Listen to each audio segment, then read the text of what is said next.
Hello there. This is Sunday, July 26th. Not July 26th, Sunday, July 12th, 2126. And I am on the pre-start of my fourth week in a row with the water fast, which will start today. It's around what is it now, about 3:30. I ate at noon, started my day with 4 over easy local eggs, some organic sauerkraut, some organic tomato paste, which I like with eggs instead of ketchup, and also I had a can of wild caught sardines in olive oil. So that was my start of my day. Good fats, proteins, etc. And I feel pretty satiated, to say the least. And I am trying to practice 18 and 6, only eating twice a day, 6 hours apart, and that's it. And actually right now, the way I feel at 3:30, I honestly don't even know if I'm going to need to eat again, although because I'm embarking on what I intend to be a 3-day fast ahead, I might eat also. I'm playing hockey tonight, ice hockey tonight at 8. So seems maybe kind of wise to get a little more something in me. So my intention with all this is that I'm going to eat, and then when I play hockey tonight, I'll deplete a bunch of my glycogen, which should hopefully accelerate me getting back into ketosis. And maybe it'll also accelerate the autophagy, but it should shorten the window of when the stronger ketosis starts, so I can start tackling my own body fat faster. That's the idea, you know. I did work out. I did do a weight workout yesterday, Saturday, and I did reduce my weight about probably 10 to 20% because I haven't worked out in a little while because of all the fasting I've been doing. And so I did, just reduce. I mostly do dumbbells, at least for the arms and upper body. And so, but like I said, about 20%, and in some cases maybe a little less. And then I'll do it again. My intention is to do that again tomorrow, Monday, as soon as possible in the day, while there's still some glycogen left in the liver and the body's still thinking about producing it. And again, that's to help accelerate the depletion so I don't have to wait as long for the ketosis. And not to mention, another workout is never a bad idea. So I will certainly try to report on how I'm doing. I did not do this quite this way the last couple of times. I didn't do the workout the first day. That's a new strategy that I've acquired from my research. And so I'm going to try it out on myself, of course, and I'll report on how it goes. Let me say that unlike I see a number of people podcasting about fasting and such,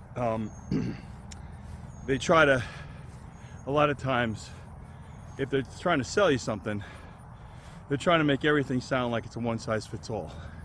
And I am definitely not for that. It's part of the reason for my handle, the Nutritional Agnostic, which means I don't take information on the surface level automatically as truth, no matter who said it, even if it's somebody I already respect. It's not necessarily, I don't necessarily see it as truth automatically. I have to test it out, and it has to be consistent with what I perceive as worthy science, So I'm like I said, I'll report to you on how it goes for me, and then you can use your discernment and experience to try to apply it to yourself. I have said this before, but you may not have watched previous videos. I have what I would describe naturally as an insulin body type. I have a big frame for my height, and I can build muscle relatively easy compared to other people, but I can also put body fat on easy, especially above the waist midsection, if I don't manage it, you know. And this is my strategy for managing it. I have tried all kinds of things in my 60 plus years, and fasting has been the best way to handle it for all kinds of reasons, plus the other benefits that I never even knew about, especially about water fasting, such as the autophagy, the body cleaning up its own dirty garbage cells and dead mitochondria and all that stuff, you know. Because I've done several vegetable juice fasts, and it's very cleansing. I mean, I definitely recommend it. I love it, but I don't think it's for the same purpose directly, because I don't know that you get autophagy necessarily when you're doing a juice fast, because you're still feeding, right? You're still causing some level of digestive processing. So maybe somebody out there has more knowledge than me about that. Somebody who's really knowledgeable about veganism and juicing, maybe they know different, but I know that I feel different water fasting. I'm going up a little incline, by the way, that's why I'm puffing a little bit here. So like I said, if somebody knows that, by all means, please share updated information about that. But to my knowledge, water fasting is the best and maybe the only venue to get to the level of autophagy that I'm trying to get to, and that I have gotten to. So yeah, so I'll do the next 3 days, starting around 5 p.m. tonight. If I decide to eat, I'll probably eat around 5. My game's at 8. I don't want to eat too close to my game time, and then I'll break it because my schedule dictates it. I'll break it Wednesday afternoon or early evening, which will be just about exactly 3 days, and that in theory should get me some ketosis worth mentioning, and I believe I will be getting some good autophagy for at least 1 day. So I'm hoping to find another body weight floor, because I found a new body weight floor last week when I ended it. So that'll be fun if the scale will move again. I don't live and die by the scale, but I think the scale is part of the data that we need to look at, especially when it moves significantly lower than it once was. You know, the body weight, of course, always fluctuates, but a lower floor is a lower floor. You know, again, as long as you're not truly malnutrition and everything else, and you know, and that's part of the game that I've learned too in this water fasting experience, is to take electrolytes during the fast.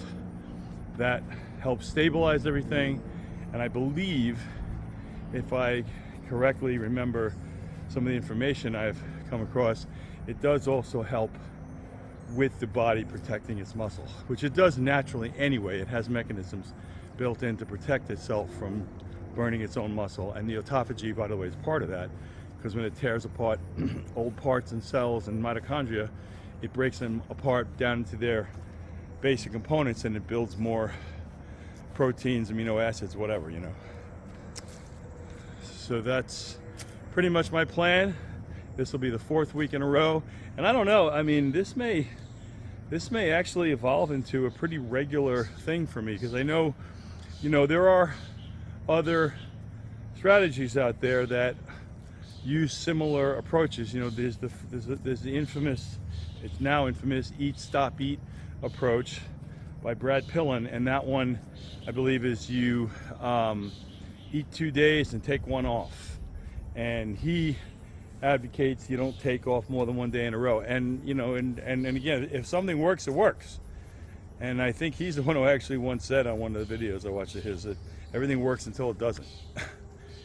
So the thing about the 1 day off is that you're not going to get the advanced autophagy, you know.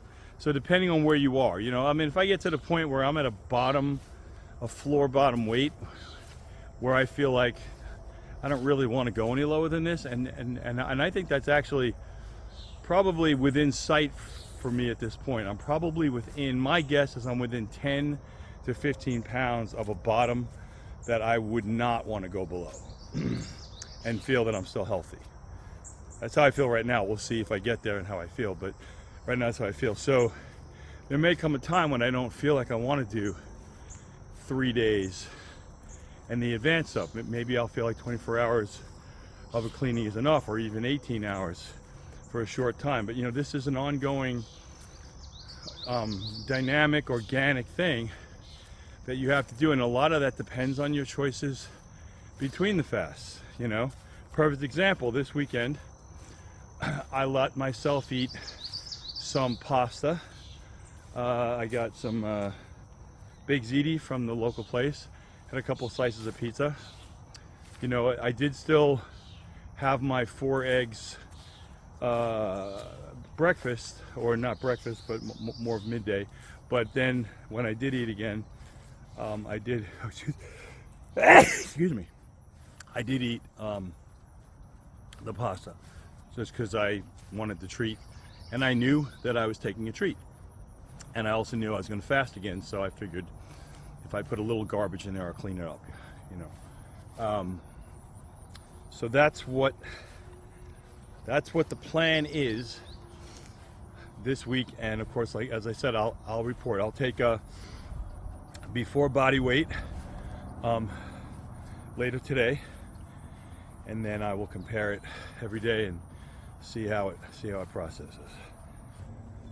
So quick thought process about what is food and what's not food. There was a book many years ago I bought by a guy named Michael Pollan, and man, I wish I could remember the name of the book. I just had it and it lost. But his memorable statement that he made that I can remember, and I think his last name is Pollan, I think was his last name. He said, there's food, and then there's food-like substances, which is what the system has pushed on us since we were children. And so food, you know, grows. It's pretty obvious, you know, tomato, apples, you know, pears, and depending on your relationship with animal products, you know, fish, eggs, and if you're a meat eater, then, you know, then meat. Currently I'm practicing what's called pescatarian, which is I eat eggs and wild-caught fish. That's my only animal products. Well, a little bit of raw dairy. But anyway, that is a focus. I like to find things that are somewhat universal and don't depend on whether you're a fan of the carnivore diet or the Mediterranean diet or veganism. I try to find things that are universal. So universally, I believe I can state with absolute confidence that food-like substances, you know, synthetic processed stuff is never good for anybody. No such thing as being good. Can you tolerate it? Can you live with it? Can you detox from it and get away with it? Maybe, to a certain degree. But so many of us grew up as children eating this stuff as a primary thing. I mean, I don't know about you, but man, I ate a lot of cans of Chef Boyardee, and I ate a lot of breakfast cereal. You know, I ate a lot of bread. I ate a lot of cold cuts, processed, you know, bologna and salami and all that crap. And I mean, it's just amazing to me. To me, it's just a statement of our tremendous biology, and maybe even it's a spiritual statement, depending on your view, how protected we are. Because I mean, I've said it many times, all the candy I ate, especially at Halloween, I really don't understand how I'm still alive. But here I am, you know. So that's a principle that I would just like to pass, that it's always better to choose food over food like. So it's been said before, shop the outside aisles at the grocery stores, because there you're going to have your, you know, your produce at one area with all your fruits and vegetables and lettuces and everything, and then another outside aisle is going to be your refrigerated section. You're going to have milk and butter and eggs and such, and then another one, of course, is going to be all the meats and, you know, fish and everything. That's what you're going to find on the outside aisles. What you're going to find on the inside aisles is going to be boxed, processed, canned, dried, all that. And I guess I'm not saying that there's no such thing as anything in those aisles that's edible. Like, I mean, I like dried figs, I like dried dates, you know, if it's just the pure fruit. So to me, those are nice treats. You know, I like a little dark chocolate now and then, and I'm not promoting that as a real food, by the way. You'd be best off getting a bag of pure cacao nibs, which is the bean that chocolate's made from, and just say drizzling honey on it or something. But you know, most of us won't do that. We want the chocolate bar. So then you have your, you know, your organic versus non-organic, your fair trade, non-fair trade, your high cacao percentage. You know, I think there are sources that say if you're going to eat chocolate, have it over what I think it's like 80 or 85% cacao is best, and of course it's bitter comparatively. But like a lot of things, if you reset your taste buds with fasting, you appreciate the flavor more than you would have before. So anyway, that's my thought process of the moment. Try to eat real food, and I'm going to quote what Michael Pollan ended his book with. I remember he said, well, he didn't end it, but it was sort of like the summary of his message. And again, remembering the difference between food and food-like substances. So he said, eat food, not too much, mostly plants. And I do agree with that, you know, a great deal, because I think we eat too often.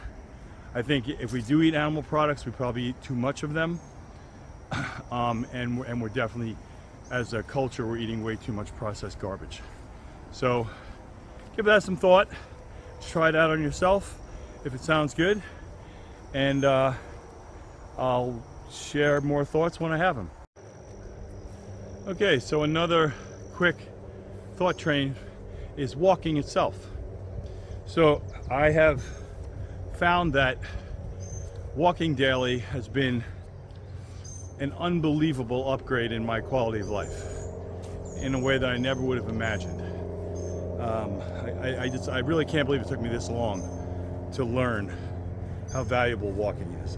And for me, particularly, walking in the sun, soaking in vitamin D, and moreover that, if you look behind me, walking in nature is what it's all about. I do walk on my own street.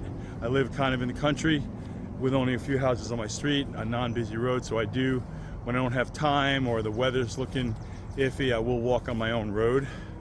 But then I have to wait, you know, watch out for cars if they come down. I just don't like it as much. But I'll do it to get it done. So I have been committed now, let's see, for like 4 to 5 months now. I've been committed to walking every day at least 30 minutes. And I wear my wristwatch, my little G-Shock, and I've learned on any given path that I normally frequent, if I start here and I walk this path or walk to here, it's going to be just about exactly 30 minutes or more. Like this particular walk I'm on now will probably end up being about 40 to 45 minutes by the time I'm done. I've walked this path several times now. I really love it. I run into rabbits, birds, the occasional deer, but mostly rabbits and birds. Time of year, I guess. Actually, as a matter of fact, the rabbit just hopped right in front of me, a little one. Hi. I think he's used to me because he's not really hiding from me too much. He's just kind of sitting there. Anyway, yeah, so I just want to impress upon people, if you're able to do it, if you don't have any, health problems preventing you from walking, I highly recommend it. It's natural on our joints. We were built to walk, because that's basically walking is basically controlled falling. If you think about it, when you stick your leg out, your balance moves to the front and you fall on that leg. That's basically what's happening. So it's such a natural movement, Playing sports is not really natural movements, and that's why us athletes end up wearing at our knees and other things depending on the sport. I've worn my knees down pretty good 54 years of playing hockey. But I can tell you this, that dropping 20-25 pounds, which is what I've done over the last about month with the water fasting, has definitely helped the knees for sure. Because I've said this before, I'm carrying 1 to 2 less bowling balls. Wow, what a difference that makes on the joints. So anyway, I just wanted to encourage you. I just absolutely love the walking. Plus, the blood's flowing, and if you're in the right place, you can get some of your thinking done. I get a lot of ideas flowing and stuff. I get a lot of insights for life and myself, so I highly encourage it. All right, that's the end of that thought. I'll be back if I have another one. So another topic that I've alluded to before is the benefit of fasting in terms of you getting more control over your habits, including your choices of food, the quantity of food, the frequency of food that you put in, and what I have found is that I way more easily now walk away from finishing the portion that's in front of me, if I so choose. I don't do it out of any deliberate ego or fear or anything. Like the other day when I got a big portion of baked ziti, which was enormous, it turns out that one container is going to end up being, I think, it's either 3 or 4 portions, 3 or 4 separate meals. In the past, that never would have been, 2 at most.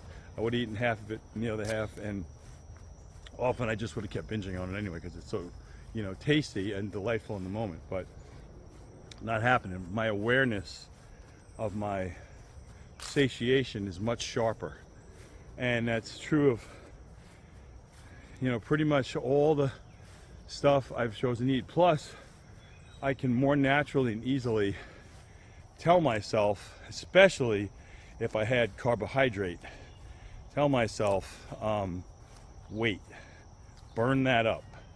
And I normally will try to time my carbohydrate before my daily walks, because then I know I'm going to burn some up of it. My relationship with it right now is that I'll walk after I eat a meal, especially a carbohydrate meal, for 30 to 45 minutes normally, or I will delay that carbohydrate meal, work out with the weights, and then eat the carbohydrate meal. Because when I'm working out the weights, of course, I'm depleting glycogen and then I'm replenishing it, but I've already burned it down, so I'm not going to have this as much of an excess forcing the insulin to try to shovel it into the fat cells. That's the hope with that, and so far it feels like it is working. Plus, you also, if I have eaten carbohydrates and I feel any sort of a blood sugar push, which I will typically feel in my head, the brain fog thing, if I get any edge of that and I walk, it typically goes away because I'm burning up the extra stuff. Again, not forcing my body to keep trying to shuttle it with the insulin. I'm actually using it. So I thought that was worth noting, because that is a big concern for people. I mean, I actually had people say to me, how can you fast? I can't even go to lunch. Yeah, that's because our habits get ingrained. And, you know, and again, that ghrelin hormone, which is the body's natural system, it's like your little built-in calendar, gets used to your eating schedule, and it starts flowing at times when it's expecting you to eat. And we think we're hungry, but in fact, we're not. I would venture to say that many of us, unless we've done something along these lines, fasted deliberately or due to circumstances, we never really felt real hunger, you know, in the way that you do. You know, if you've never done it, man, you fast for 3 or 4 or 5 days, you know hunger in a way you never knew it before. So just in conclusion for today, I'll be starting a 3-day fast in about an hour to 2 hours, and I will report back as much as possible about every 24 hours, let you know how things are going. And as I said earlier, this is my 4th week in a row doing multi-day water fast, so I will let you know what's happened with me, so you can maybe use that to help you decide what's good for you. Talk to you tomorrow. Thank you.